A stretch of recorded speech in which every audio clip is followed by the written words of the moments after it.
The Gambia's quest to create avenues for youth employment enters a significant phase as the Barrow government leans towards shared bilateral labor partnerships to attract opportunities for the country's skilled workforce in the global job market. Bilateral labor deals play a vital role in addressing unemployment gaps, enabling governments to bolster economic growth and leverage mutually beneficial cooperation between nations.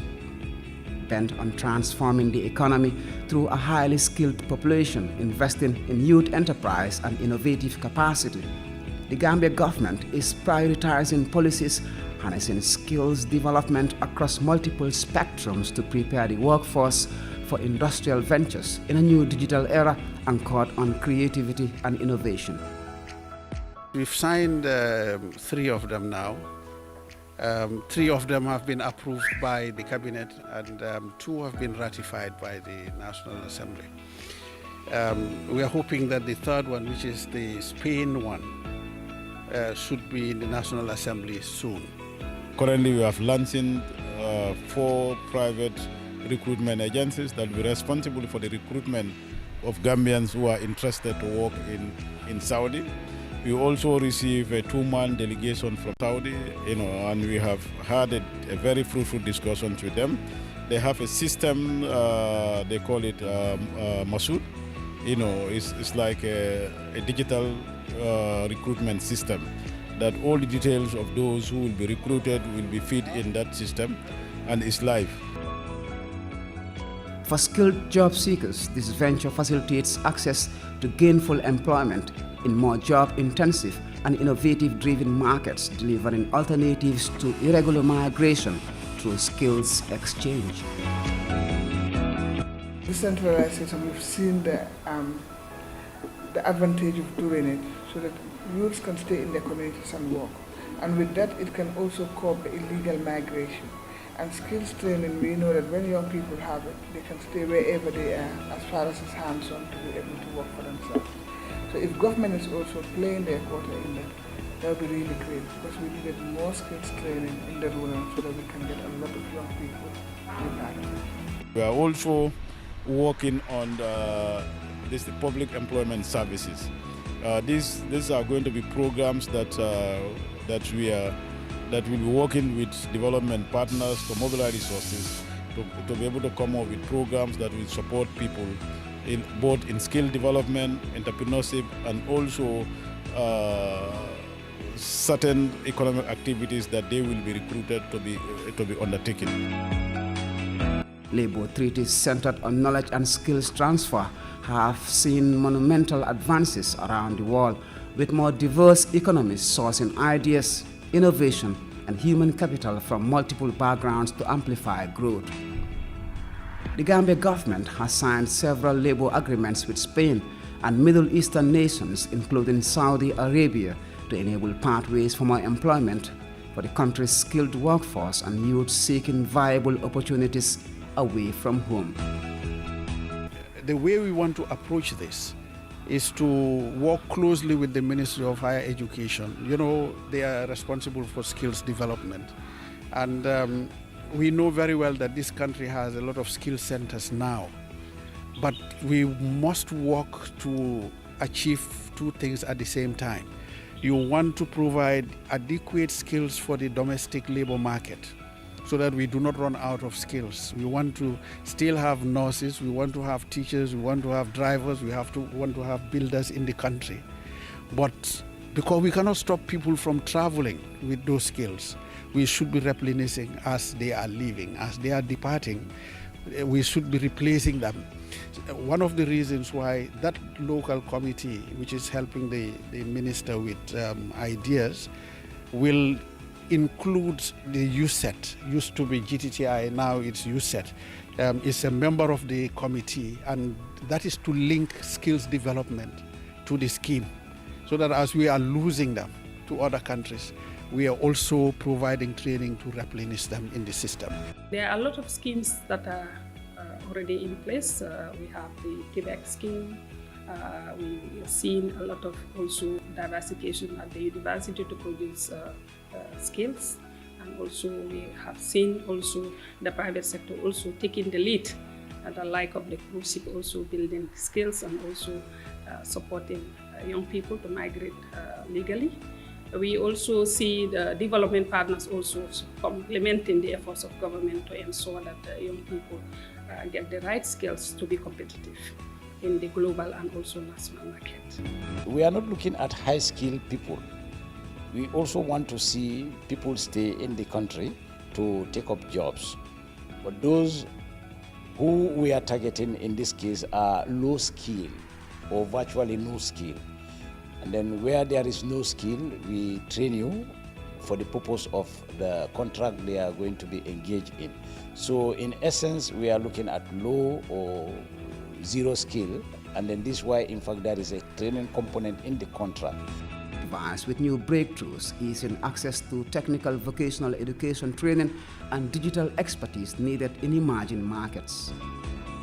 Young people do not have the wherein we train returnees. When they come, we sensitize them, talk to them on the importance of skills. And through that we have students, we presently have some students learning the skills, and they're very responsive to it. Within the project we also had with the Ministry of Trade, we've signed an MOU recently to train 25 young people across the country.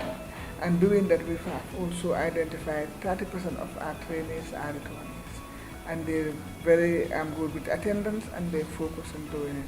Because they know that when they have the skills, even whenever they go anywhere, they can be able to use those skills with the certificate that they have. The venture to promote gainful employment has spurred Trade Ministry officials to action as they extend a fresh outreach campaign to sensitize youth groups on labor agreements and increase awareness of accessible opportunities facilitated via bilateral partnerships for job creation. These bilaterals with other countries for our youths to be employed will help us to curb the menace of illegal migration that we are faced with as a country. Because we all know migration is part of life, but it has to be regulated. We all know unemployment is a problem in this country. To deal with the issue of high unemployment in the country, the Ministry of Trade was tasked to come up with a policy that will look at the issues and come up with measures to address those issues. Meeting young people across provincial Gambia, these interfaces enable authorities to draw youth views on specific employment needs and share insights on labor treaties and protocols required to engage with global job markets. I would want to ask, how transparent would the recruiting committee be? Because if we should send this information back to our people in our districts, in the rural area here, and recruitment time comes, and 60% or 70% is being given to the urban area. One, how are we going to see this? You are working with the government in any department. Are you liable for this contract to travel? If you are Spain too, can you travel to Saudi Arabia this year? Next contract also you travel to the other country. The contract document, particularly where the implementation now is with the Gambia government and also the Kingdom of Saudi, and they have shared a contract document that we have reviewed at a technical committee level. It's 11-pager, so that shows the detail of the contract document. And one of the exciting things in the contract document is, one, there is a negotiation for pay. Two, there is a number of benefits like transportation of the recruited person in the Gambia here. When I say transportation, that is your flight ticket to Saudi Arabia, back and forth.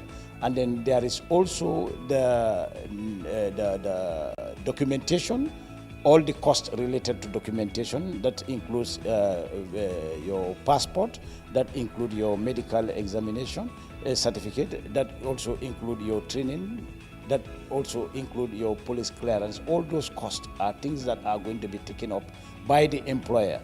Within the agreements, we have set up two very important committees. One is the local committee that will be advising the minister on the implementation and also monitor the implementation, collect feedback from participants, and bring to the table for discussions.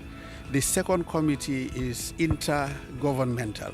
The two governments came together and agreed a particular committee that is now going to be responsible for driving the game.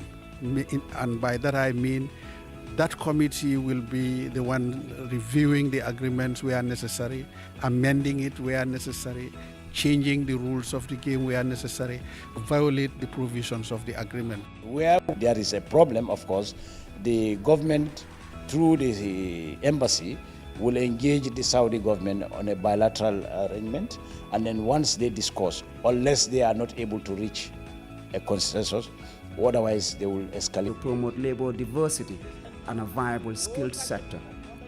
It's a task highly prioritized by trade officials as they tour the country to sensitize youth groups on labor agreements signed between the Gambia government and people. We want to vet people properly, ensure that we are sending people that are healthy, who are within this next level. We are working very closely with our partners to set up the rules, the procedures and so on, review the laws, sensitize those who are going to participate.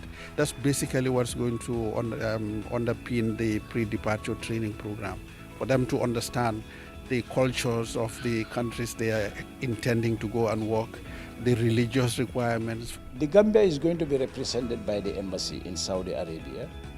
And then in fact, we also have planned to engage in a trip to Saudi Arabia. That is the ministry with some other relevant stakeholders to see the conditions of these people. But we trusted the structures that we have put in place.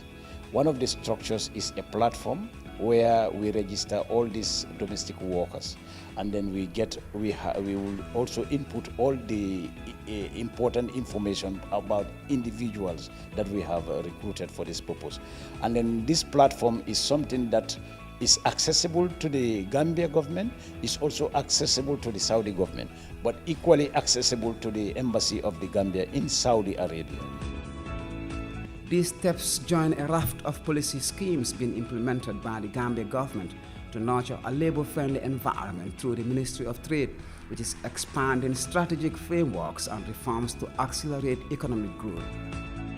All the countries we are signing bilateral agreements with are friends of the Gambia, and we should be able to work together with them to support the skills development component of MOHAST.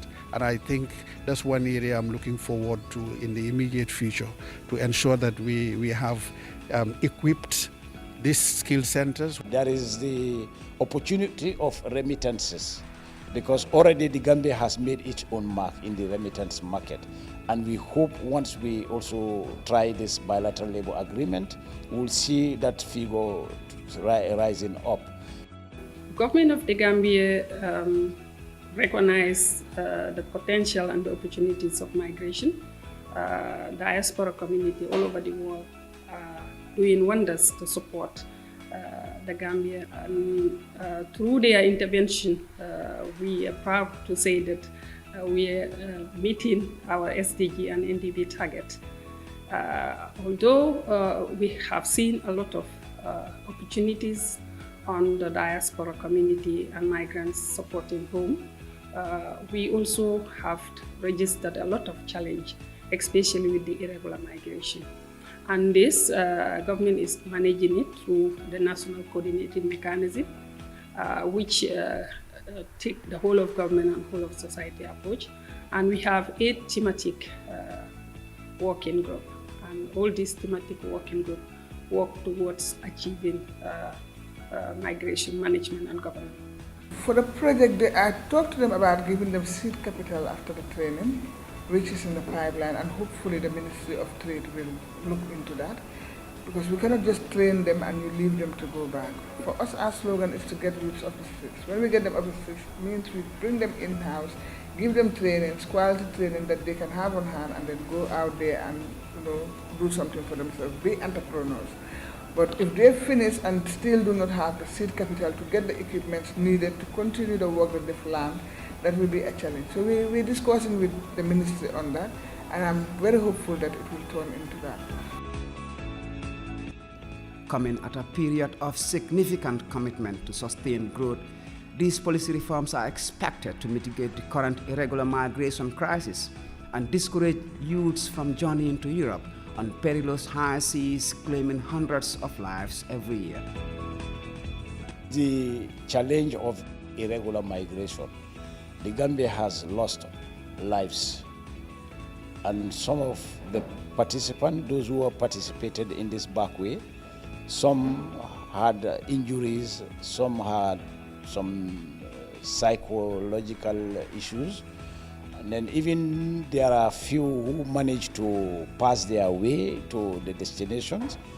Some in that level were not able to secure documents, and then the few of them who have been documented, they are doing well, but that doesn't justify the irregular pathway. So that is one. Then two, the promise of the employment policy to target 150,000 jobs, which means 30,000 jobs per year. And once we are able to do a bilateral labor agreement with countries beyond those that we have just signed with, then we can see a significant number of young Gambians who are also going to partake in this bilateral labor agreement. Migration is as old as human race. We cannot stop people from migrating. But what is important is let us do it legally. Let us find a good route of migration where it is properly been channeled, and then you find yourself in a better working condition. Our long-term goal is to bring up opportunities to migrants, and also to make sure that migration is a choice rather than a need for the Gambian population. We want to leverage on labor migration scheme. We want to leverage on building the right youth population that we have the opportunity home also to contribute to national development. For us, we look at demand-driven skills, because we know that skills training is the solution for the young people of the country. If they have skills, they will not think about crimes, they will not think about drugs, they will not think about anything that is not legal, but they'll always think about how to innovate, how to create, how to add value. So if we have an opportunity to expand our wings to wherever we can be, we have the technocrats to do that. And give it the opportunity to the migrants will be to reintegrate them back into society. When we reintegrate them back into society with skills that are matched for the market, the labor market will be okay for them, so they'll be able to work. So this is what we really wanted to do. Bilateral labor agreements will play a crucial role in promoting effective skills transfer and greater access to jobs as the government invests more resources in crafting viable alternatives for legal migration. The quest to discourage irregular migration and the risky sea venture is a Herculean venture fraught with challenges, but a viable economy is itself a major incentive needed to retain youths amid efforts to curb irregular migration. At the Ministry of Trade, Employment, Regional Integration and Industry, officials now have a massive task to engage and raise youth awareness on labor deals offering job opportunities. But further galvanizing the country's skills sector at the home front will require even more strategic investment and policies focused on preparing youths for international job markets. Youth leaders participating in the sensitization are keenly learning procedures to access jobs through bilateral labor deals signed by the Gambia government, which could achieve significant knowledge transfer from its move to engage the country's human capital in new diversified economies. Others who shared their views on the development described it as a gainful venture necessary to curb existing challenges in the job market, while some called for the establishment of decentralized skill centers to bridge the unemployment gap. During the launch of that policy, the president talked about the policy target, which is the creation of 150,000 jobs in the country. And to do that, there are skill components to improve the skills of people, but the government also think about going into bilateral manpower agreement with countries that need labor. As the ministry now have an agenda to create 150,000 jobs, training 25 is giving them 100 already. So because if you empower one, I believe that one can empower 5, 6, up to 10 on the way. So doing one, supporting one young people will support a lot more on the way. So they have to create more jobs, more trainings for them. And like I said, skills training is the solution for the young people. If they have skills, they can be marketable wherever they are. The Gambia government ultimately hopes to recruit scores of skilled domestic workers for the scheme, which enables young Gambians to seek viable opportunities away from home. The quest for jobs and socio-economic opportunities, especially among youths, is driving many towards irregular migration. According to the International Organization for Migration, IOM, over 35,000 Gambians arrived in Europe by irregular means between 2014 and 2018, amid a continued loss of life in the Mediterranean, where small, overcrowded boats are risking all to cross the dangerous sea. It is for the good of our country, it is also for the good of our young people, because it will enable them to get jobs. It will also complement government effort in trying to tackle the menace of irregular migration, what is locally known as backway, because these bilateral agreements will help create legal pathways for those people, instead of going through the back way, to go through legal ways to those countries, work for 2 years, 3 years, or 4 years, and then come back, and then without going through the perils of going through those dangerous journeys, wherein we lost a lot of our young people. Signed bilateral treaties include the labor agreement initiated during the Saudi African Economic Conference in November last year, which was attended by the Minister of Trade, who is leading efforts to transform the job market and increase youth employability. Under the agreement, the Saudi government established a framework for cooperation to regulate the recruitment of professional skilled workers as the kingdom moves to attract over 12 million people in different sectors. To ensure that those participating in the project are not victims of any abuse of whatever sort. And like I said, that committee has the responsibility also to ensure that international rules and laws that the two countries have signed under the International Labour Organization are adhered to, are respected. So all this, I believe these two committees will be providing support as a structure or as structures to ensure the implementation goes on without problems. The government signed this bilateral labour agreement with 4 countries: Saudi Arabia, the Kingdom of Saudi Arabia, United Arab Emirates, Qatar, and Spain. I'm sure most of you here are aware